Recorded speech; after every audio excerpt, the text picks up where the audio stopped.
Hello and welcome to another episode of Hard to Paint with David Grubb. I am your host, David Grubb, and I'm joined today by the former president of the National Association of Black Journalists and current visiting professor over at Loyola University in New Orleans, Gregory Hampton Lee Jr. Sir, it's a pleasure to have you. We have talked offline many times. We know each other, but this is the first time having you on the podcast, and I'm glad to have you. How are you doing today? I'm good, man. I'm glad you had me today. I'm looking forward to chopping it up with you. And man, yeah, it's been about time we got together like this.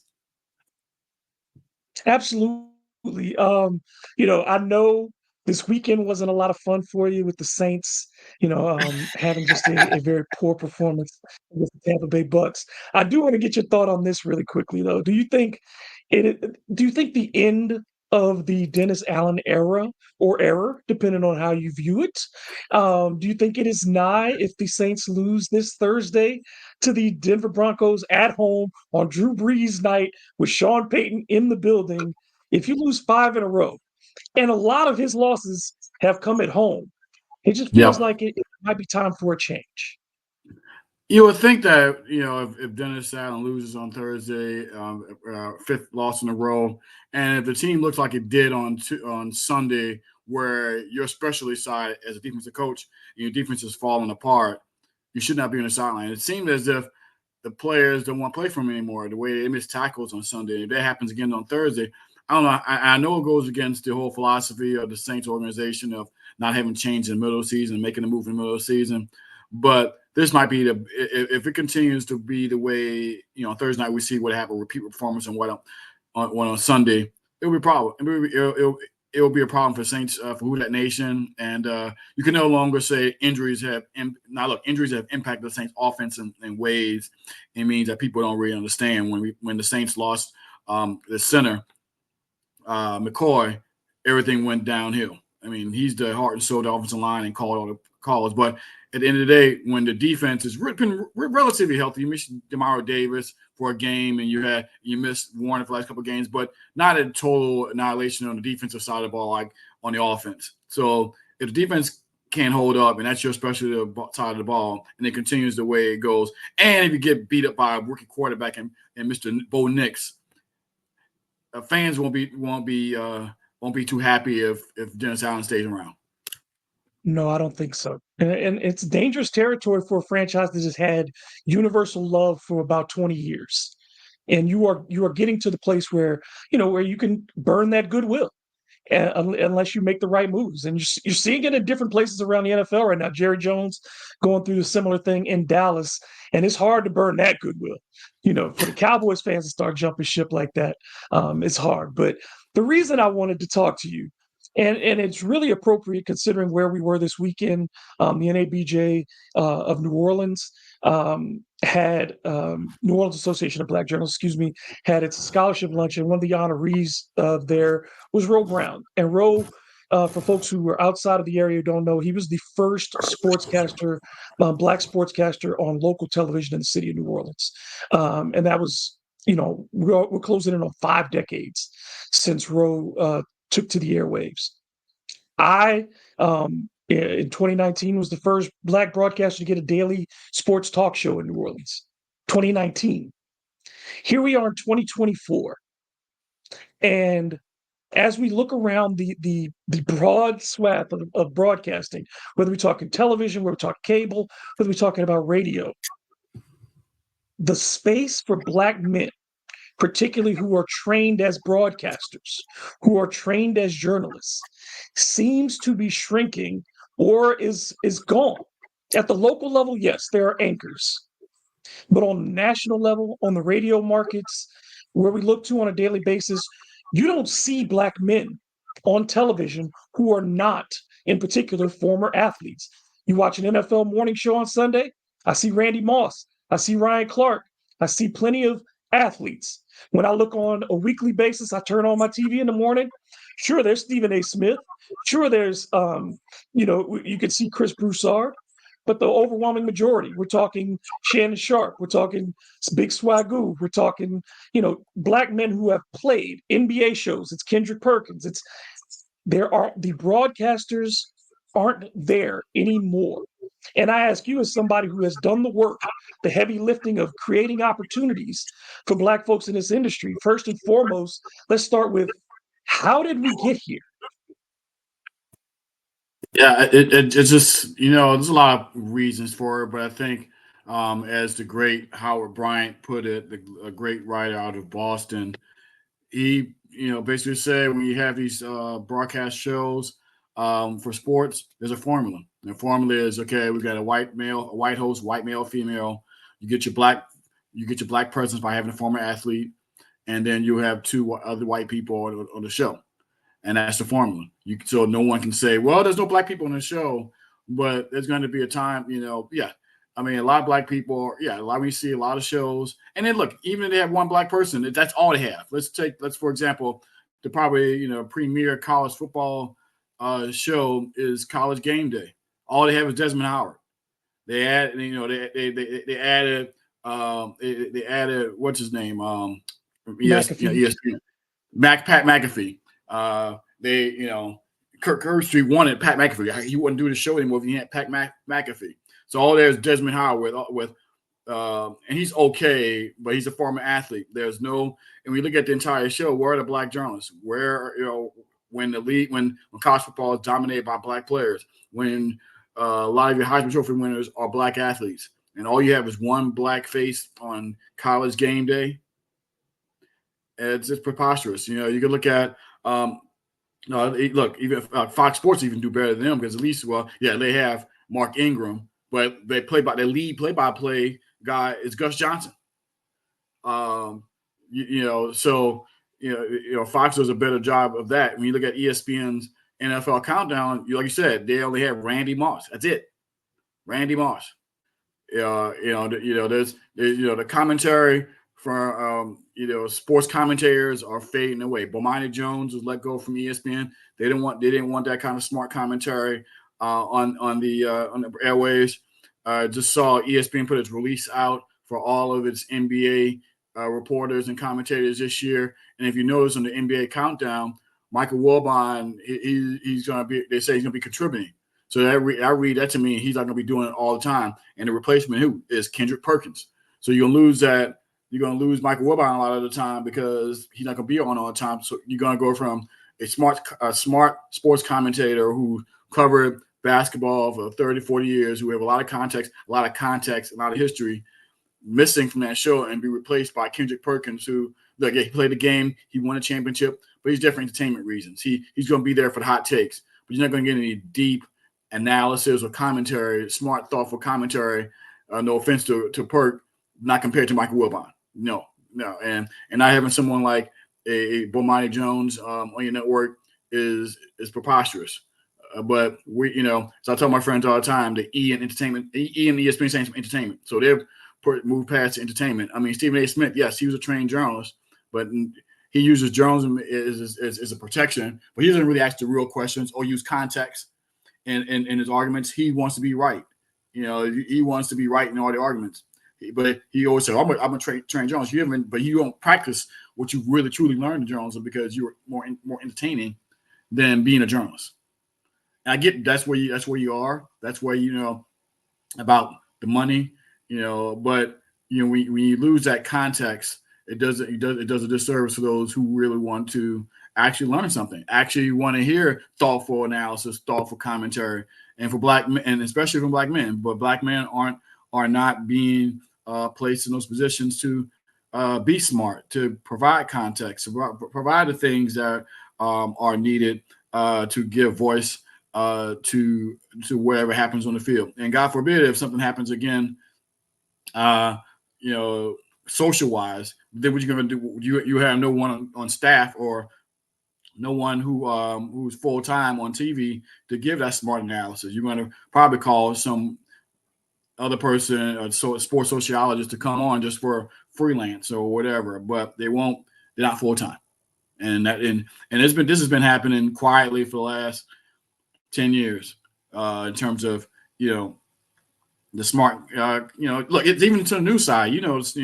Like we saw this week when Michael Strahan interviewed a presidential candidate, a vice president. He's a former athlete. He's not a trained journalist. You got Nate Burleson, does a great job on CBS. He's not a trained journalist. So even on the network level, when it comes to the news side, they're not even trying to get news people. They're going to bring in former athletes who have personality, who can talk, who can speak to a lot of different things, and have good camera presence.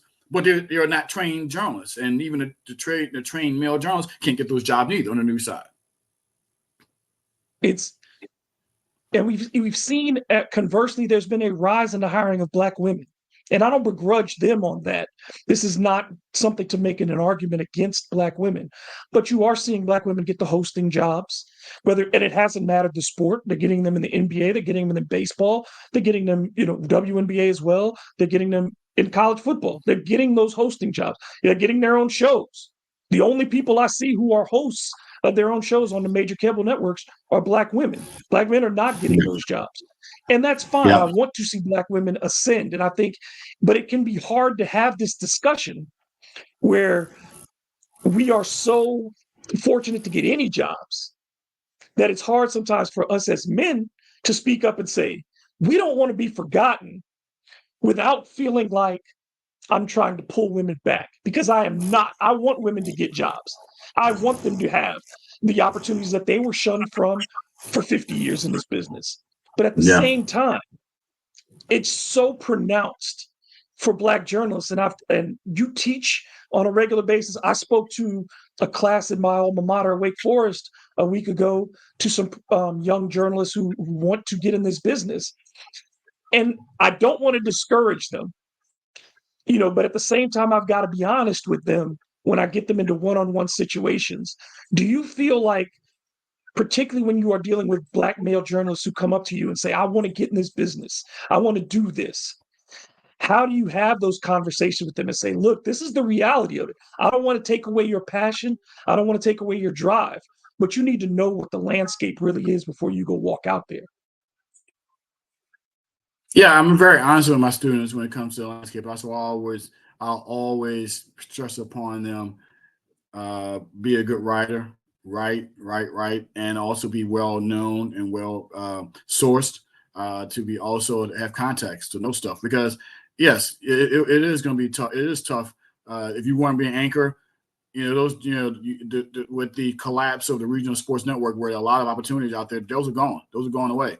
So what you're left is with the networks. You're left with even local TV is going down too as well in terms of that. All you're left, you're not left with those regional sports networks. I mean, you're getting more of the streaming stuff with NBC and Amazon coming through. Be interesting to see who's going to be hired there for when they get the NBA deal coming. But your pool for opportunities in terms of being an anchor, a sports anchor, is dwindled. ESPN has pulled back on the anchor chair. They pulled back on how much they pay for everyone. And just anywhere in the broadcast industry, a lot of people are leaving jobs because you're not renewing them at the same levels they made before with money. Money is getting tough for a lot of these organizations. But going back to the main point that women are getting Black women are getting more opportunities. We're very pleased with that because they have not taken care of. And it's high time that they get their shine. Love seeing what the ladies do. WNBA, led by Duncan and Andrew Carter and Cheney. They do an excellent job, and I think they should be a model for what can be possible on a bigger stage for those three women. But there's an example that it can be done in other sports, not just be pigeonholed into women's sports and the WNBA. They have demonstrated that it can be done, and people will receive them. They're authentic in what they do, and we need more. We need more of them. We need more Monica McNutts, who's I really believe took a real big stand against Stephen A. Smith and stood on business. And I haven't really seen much on First Take, but she's got her own thing doing with the Knicks and MSG. But she stood on business because she actually played the game. She actually played on a high level. She played at the Division I level at Georgetown. I watched her, so I've seen it, and she knows what she speaks of. And I didn't appreciate her being disrespectful because she had the audacity to speak her truth and what her analysis was. But going back to the executives. Yes, more Black females are getting anchor jobs because you can make them an anchor because you can put the rest of the cast as men. So you got the white, usually white coaches. You're gonna have a white coach. You're gonna have a white player. You might have a black male player, but in terms of most of the time, the women anchors are trained journalists. So that's your journalist. You got black and you got female and they're journalists. So that part of the formula is there. That dwindles also for opportunities for black men to be in that anchor chair. When I think about the black anchors on the shows now, where there's still James Brown and Kurt Menefee, but they're on the older side. So who's going to come behind them? Mike Hill does the Fox on the weekends for college football. But what more on the network level on ABC, NBC, and CBS and Fox? I mean, who are hosting them? And ESPN, who you got Malika doing a great job hosting NBA Countdown and NBA Today. She's the lead host for the NBA. For NFL, Mike Greenberg does everything. So there's no room for anyone else. It could have been a woman to host that, and they'd choose Mike Greenberg. So it's all a formula for these executives, what they're comfortable with, which is the most important question. How they decide things is what they're comfortable with. It has nothing to do, if you're talented. I'm looking forward to one thing though. ESPN added a second black play-by-play voice for the NBA season. So now we're just not limited to Mark Jones. We got another young brother coming up, and maybe they train him to get up to where Mike Breen is, who's been excellent for years. But there aren't many black play-by-play people neither. I mean, we got we don't have many except for Gus No, and I Dave mean, I think Sims in Seattle. Dave Sims in Seattle does the Mariners, but phenomenal job. Dave is one of the best. so he's one of the best. And like you said, it's so hard, in particular, when you look at under 50 for men. Where are they? Because Chris Broussard is over 50. Like you said, Kurt Yep. Menefee, James Brown over 50. So you're not cultivating this younger group, as you said, who steps in and becomes next. Even Desmond Howard in his position, he's over 50 at his, He's sitting over on that 50. college game. Yep. So, there's no young black men in the pipeline. I get, unless they're players, unless you're talking about the guys who just finished playing coming up. And I have, again, it's not to make it a war, but it's like, it's clear that there's been a decision that this group is not necessary. Black male journalists are not necessary to the success of shows. So how do we start changing that? Because that's something that the NABJ definitely works for, to get us opportunities, to get us involved. And then when we are trying to not just be honest about what the landscape is, what are those steps that we can take, whether we're in the industry already or we're coming up, to start carving out spaces or fighting for spaces within the industry? Yeah, and that's tough too, given where the dollars are tight, and you want to encourage people to have their own podcast and try to create their own lane and try to build out something, like Pat McAfee did. Where Pat McAfee actually had resources and contacts because he was a former athlete and he made some money as a punter, so he had resources to build something from the ground up. Stephen A. Smith was able to build his own network based on all the resources he's gotten at ESPN, so he's able to do that. For a person coming up, that's harder. It's not real. To start a podcast to get people to come on your show to get credibility. It's really difficult. And the only way you be able to get that, to be honest, is if you go through the journalism route and become a beat reporter for a major team. And even sometimes that don't even work, because you can be as great as Mark Spears, and I wish he could be on TV more often, or could carry or give an opportunity to have a podcast as a guy who's a Hall of Fame basketball reporter who has all the contacts, all the connections, all the history that he has in his reservoir, but not fully utilized.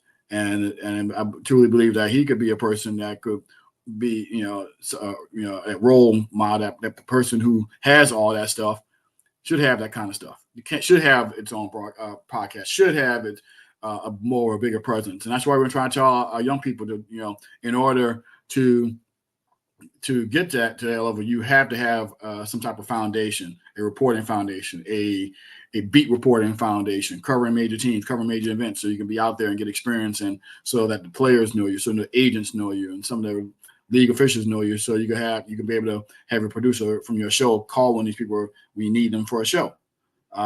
You have to have that. So you have to you have to have that foundation. So that's why I tell students, this is your dream. This is how you can get there, but it's going to be a long process. But you're going to have to get the foundation, because it's not going to be like Pat McAfee.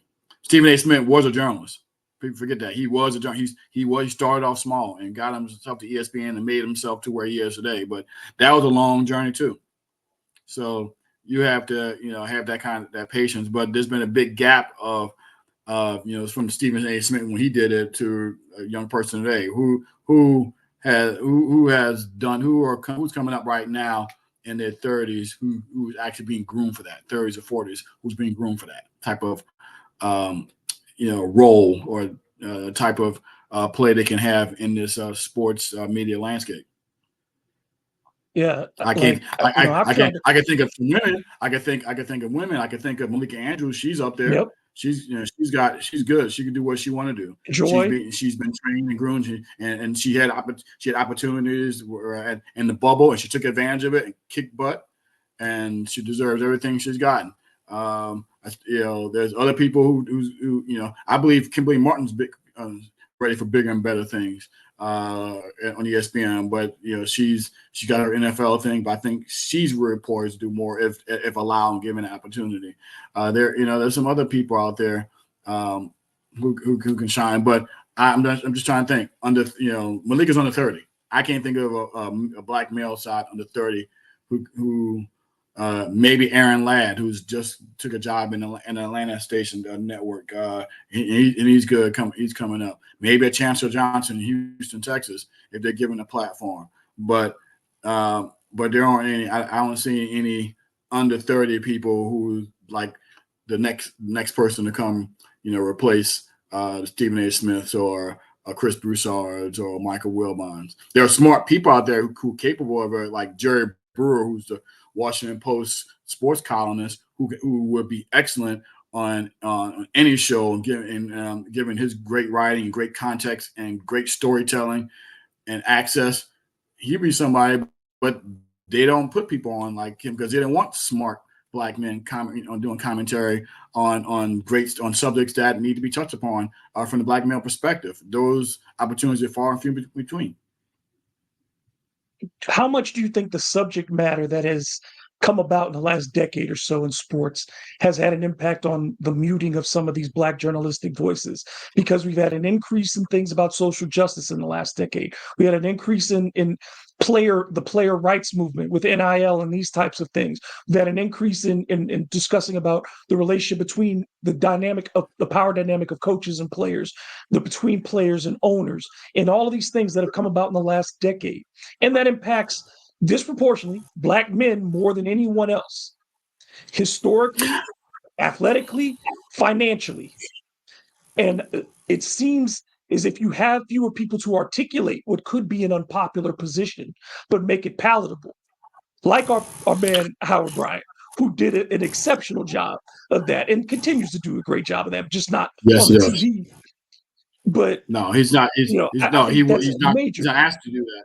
He's not asked to do that. He's not asked to do that. Mike Freeman, who's the race and ethics ethnicity sports reporter at USA Today, is not asked to do that on a larger scale. He just won he's settled his lawsuit with the NFL and Jim Trotter.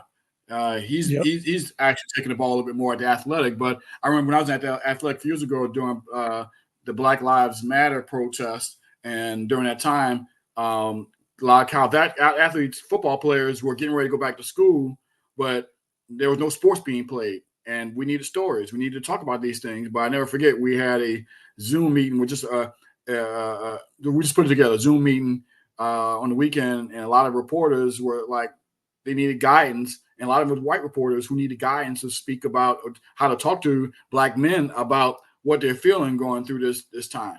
because they weren't comfortable in those spaces. And at the end of the day, I told them that you guys are journalists, you are storytellers. If you need help with how to speak to black men, you have people like me and David Aldridge who are around the company. But when your company does not invest in having black journalists on your staff, it leaves you with a big hole when it comes to having people who are able to tackle these spaces. Now, over the years, I feel like it has improved, but during that critical time, they didn't have enough voices of people to actually really chronicle truly what those black athletes, those black college football players were actually going through, and the stories they wanted to tell, and how they were feeling, how they could relate to George Floyd.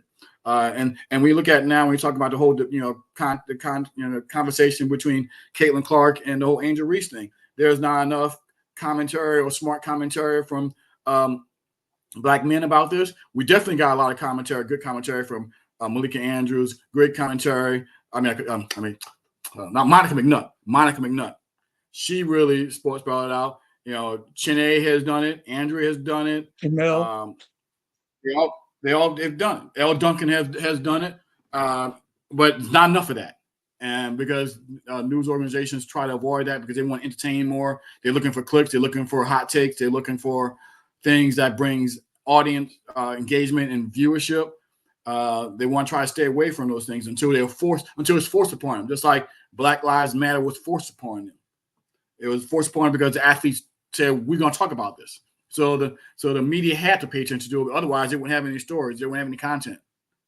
But when it's downtime, when there's nothing controversial going on, this is what's going on right now. When you see the slowly disappearance of black men sports commentators, in an important time, like you said, with NIL, with the more player empowerment. I heard a couple weeks ago on Game Day, they were complaining about Herb Street and some of the other guys on ESPN Game Day was like, well, at first the coaches had all the control, and yes, we wanted the players to get some money, but now the players have all the control and they're getting all up arms with it. And I'm like, and I said on social media, ain't no fun when the rabbits got the gun. So but there's no one to speak to that on those shows. All the guys, Desmond Howard, he can't be the one black voice of reason. So there's when they have these conversations, they can't get perspectives of that because all he has one black voice, and he can't speak out all the time on it. Kirk Herbstreit can't speak on that. It's marginalized. He's marginalized. So Kirk Herbstreit can't speak upon the struggles of the black athlete or the things how they got taken advantage of or whatever. Now they're taking the black athlete made lots of money for these schools and for these online bases. So now they want their share and they don't get their fair share. So for me watching them on ESPN in a game day, I just had to laugh at it because it's like this is where you're missing commentary for people like Bomani Jones who can explain to him why this is important for the black athlete. Deion Sanders, who is trying to show what's going on, but people don't like Deion because he's bucking the system where a lot of college football and college football media is mostly dominated by white males. The storylines are mainly dominated by white males. It's been going on for like 50, 60 years. There aren't many black reporters who cover the SEC in football. All the narratives has been formed by white males. So when something big like this happens in terms of the scripts being flipped, when black men are taking over, where are the black men to actually give voice to this, to actually give smart opinion commentary? They're not there. And that's a big problem. Very big problem. It really is because like when you talk about the authority figure on the set is usually the former coach. If it's Nick Saban, who benefited from this system for 40 years, if it's Lee Corso, who benefited from the system, for a number of years and is used to that system, and you don't have the representation of the black head coaches who also know, again, if black former coaches, you're going to always be a former coach if you say anything of note. If you're selling the company line, you'll stay employed. But if you say anything that's outside of that area, if you say anything that could be considered an inconvenient truth, like a Deion Sanders, who, whether you agree with him or disagree with him, he is bringing some points that we had not discussed before. on a level that we have not discussed. I mean, black man at a PWI bringing this type of attention to the college football program and the inner workings of the college football program is not something we've seen. Before, if you had a black coach at a PWI, going all the way back to Mississippi State first hired Sylvester Croom. That's a Chrome, yeah. Sylvester Croom could say nothing about the racism at Mississippi State. He could Couldn't. say nothing about that. Nothing. And when he did want to talk about it, he was out the door.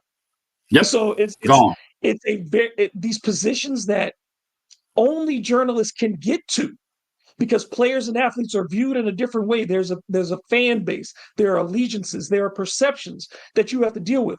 Journalists don't play that game. I'm a fan of the game. I'm a fan of the truth. I'm not a fan of any particular player or team, but I have a story to tell. Like you said, that's our job, to be the storytellers, to get to the essence of what's going on.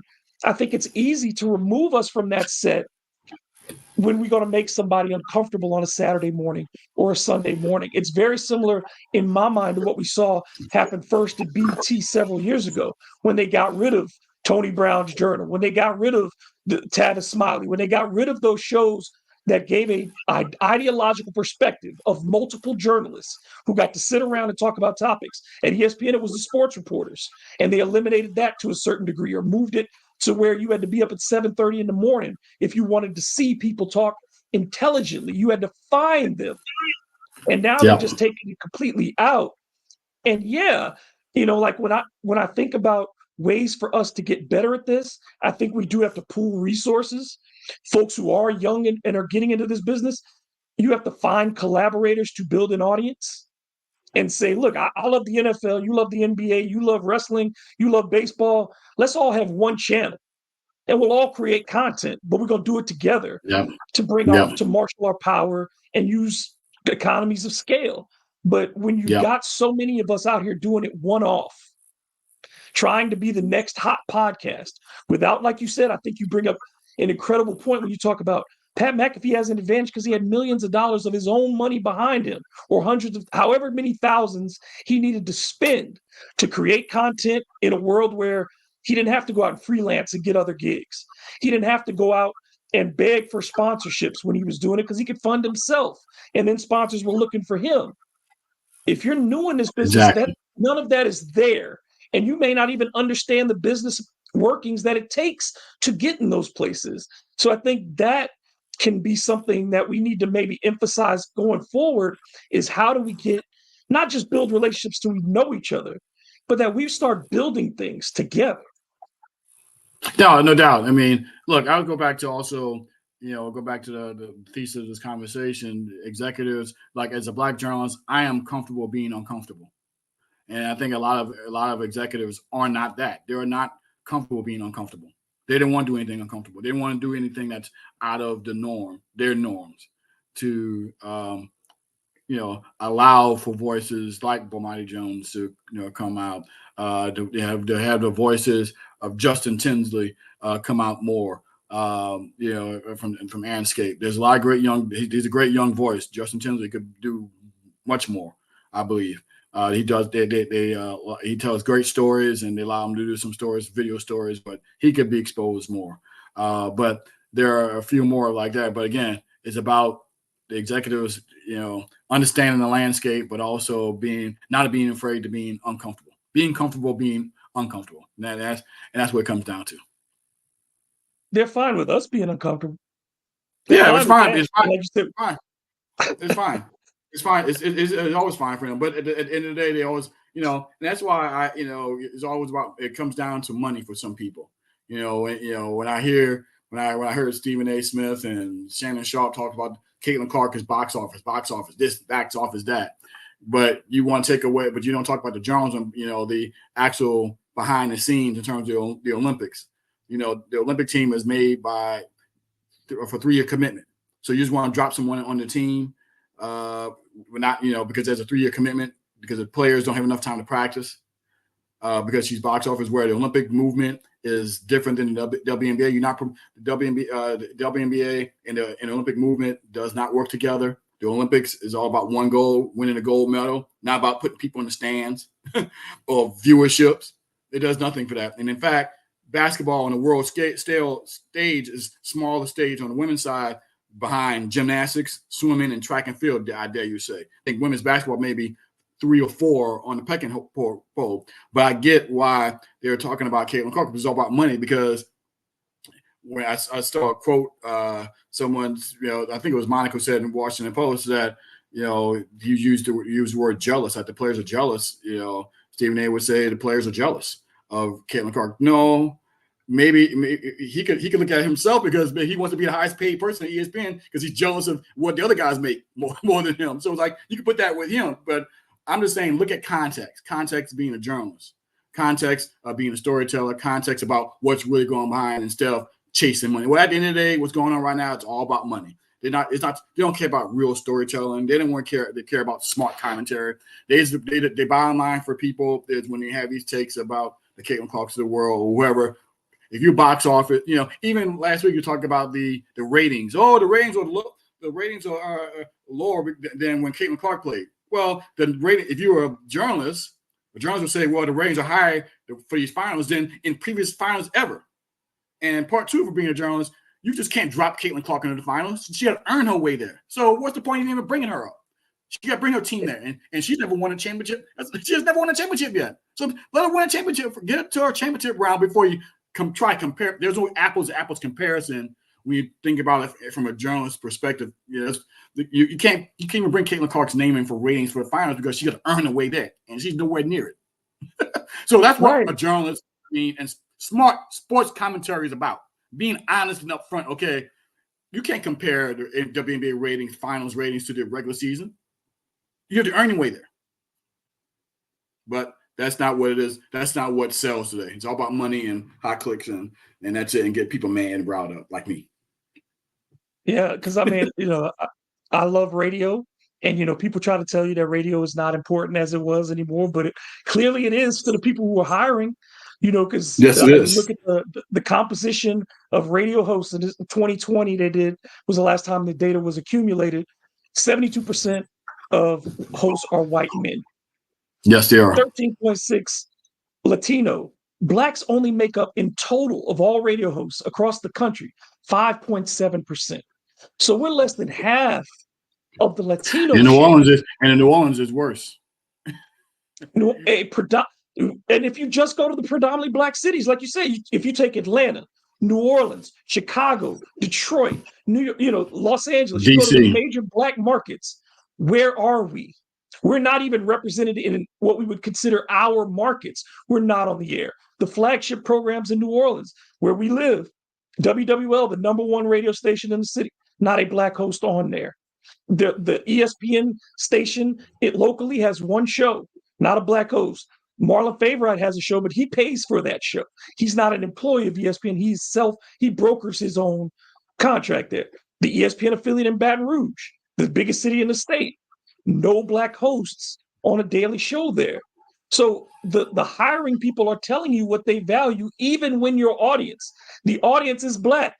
Because you can't tell me that black people are not passionate about sports in all of those cities, that they don't bring listeners to all of those places. And yet 5.7% of all radio hosts are black across the country. It feels like we are the easiest to mute, because even the Asian audience is catching us. 4.3% are Asian. They are right behind. They're closer to us than we are to Hispanics and Latinos. And it's scary to think about the elimination of us from the conversation, because you cannot have a fully formed conversation if everybody's not in it. Yeah, we just look at our sports in our city and the state. They're dominated by mostly black men. The Pelicans, mostly black men. LSU football, mostly black men. The New Orleans Saints, mostly black men.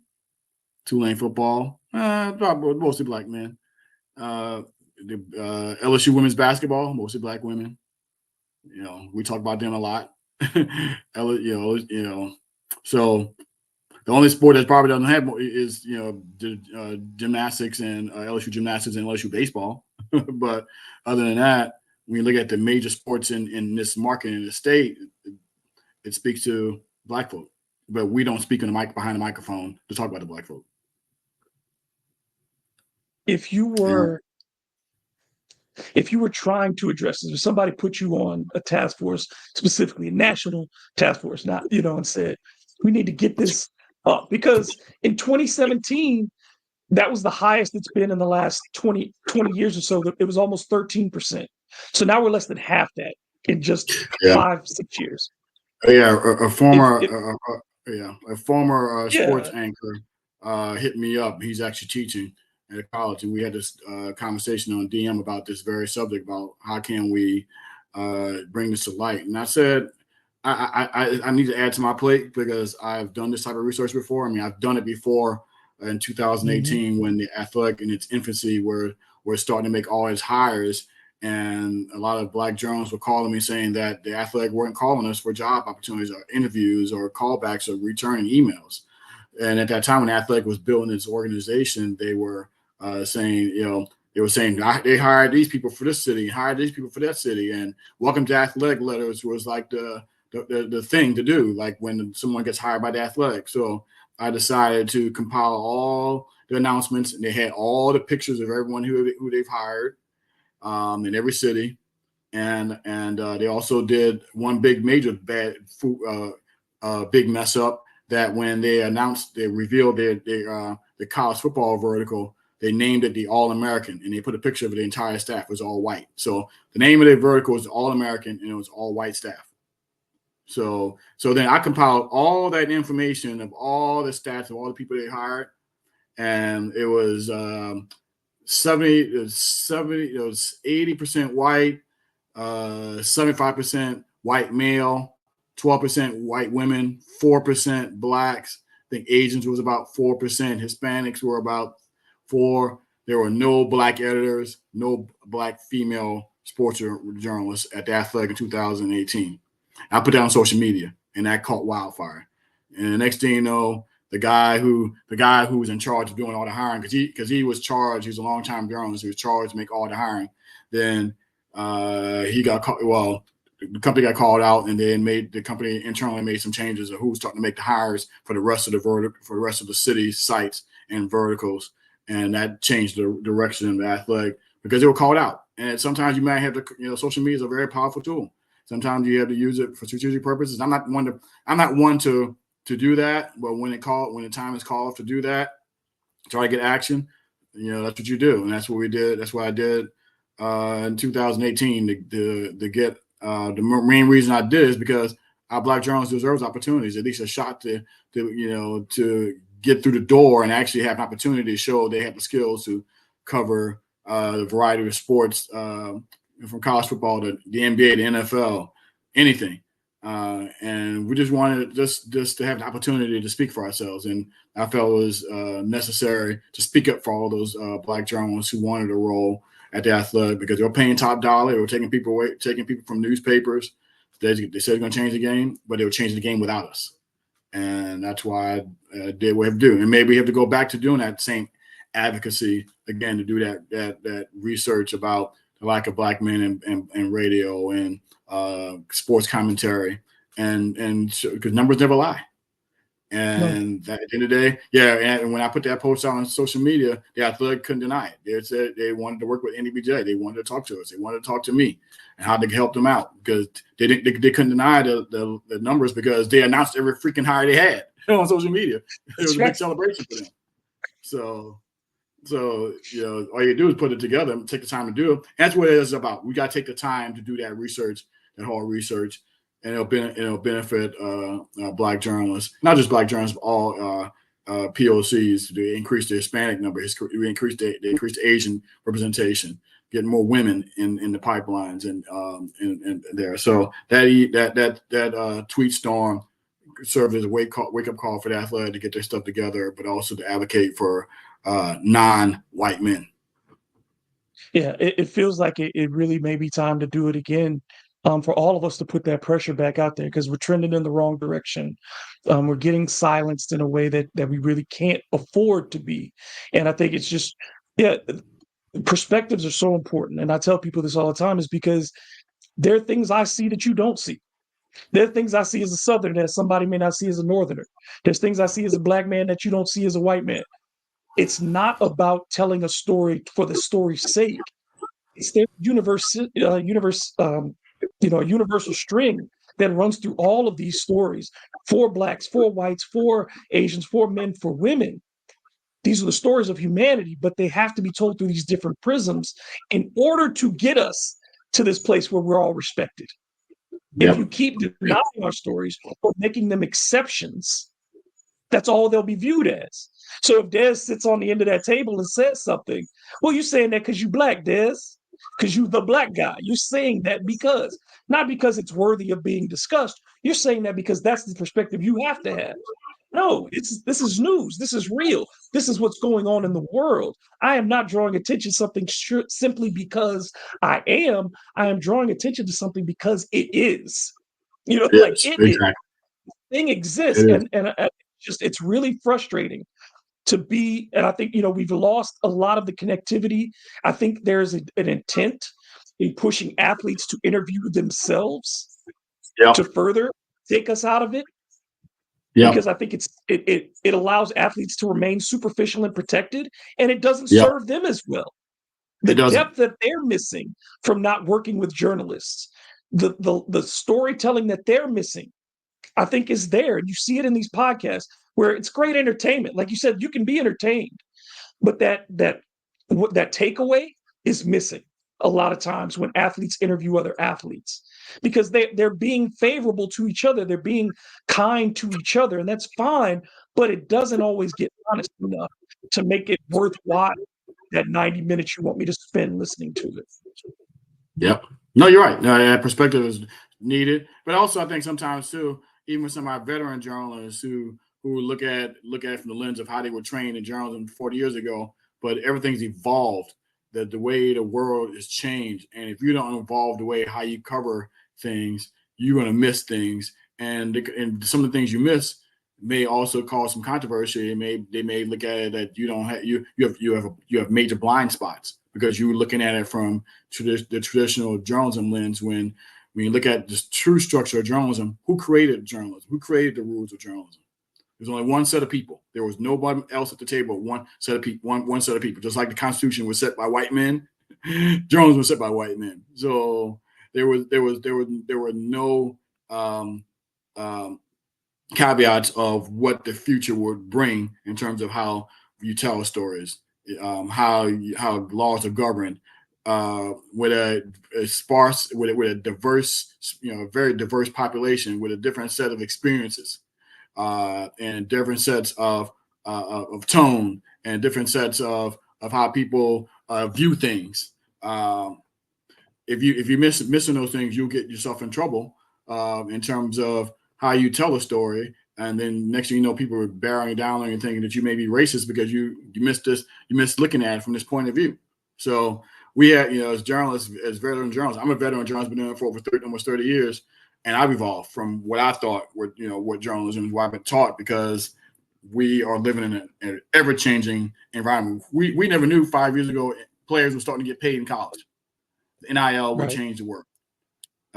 So we're always going to be evolving. So we have to, be able to adapt. And I think we need to also help the industry to readapt, get more black male voices, to provide the needed commentary, that is needed, for the conversation. I think I want to end it on this, and I want to get your thought on this. There's a famous Bruce Lee saying of "Be water." Be permeable. And absolutely, I think in this business, you have to be water and adjust to what's going on, and fit in where you can and be adaptable. But I think at the same time, we got to be more of a brick too. You know what I mean? And be Yep. sturdy, break some stuff every now and then, and be solid and be present. And I think that this is a great opportunity. I think since the pandemic in particular, they have taken the opportunity, media has taken the opportunity to decide what voices are important. And we have to be forceful as well as adaptive to this new market, and not just accept what it is, but help shape it. And we have the force, we have the viewership, we have the economic power. It's just refining what our goals are with it, and how we're going to get there. But I think that that conversation probably needs to take place in a very serious way amongst us. And I'm glad that you're part of the leadership to do that, because I know you are a forceful advocate, but you're also an honest and realistic advocate as well. And that it's not just about yelling and raising our voices; it's about having a strategy to do it. Yes, you gotta be strategic because they're not gonna listen to yelling and screaming. You got to put facts in front of them, numbers in front of them that you can't dispute, and you move on from there. Absolutely. Thank you so much for your time. If you want folks to follow you on social media, tell them how they can and how they should keep up with you. Keep up with me at NABJ Prez PREZ 2011 on X. NABJ Prez And PREZ 2011. please, if you are a journalist, an African American journalist, please join the NABJ. It is an excellent resource. It is like a family, which also means sometimes we don't get along in the family as We well. yeah But that's we the do. point of Yep. family, to have those disagreements and discussions. Yes, it is. Absolutely. So for Greg Lee, I am David Grubb, and I thank y'all. Please hit that like button. Please hit the subscribe button. Please share with the folks who like this kind of conversation. And until the next time, this has been Hard to Paint.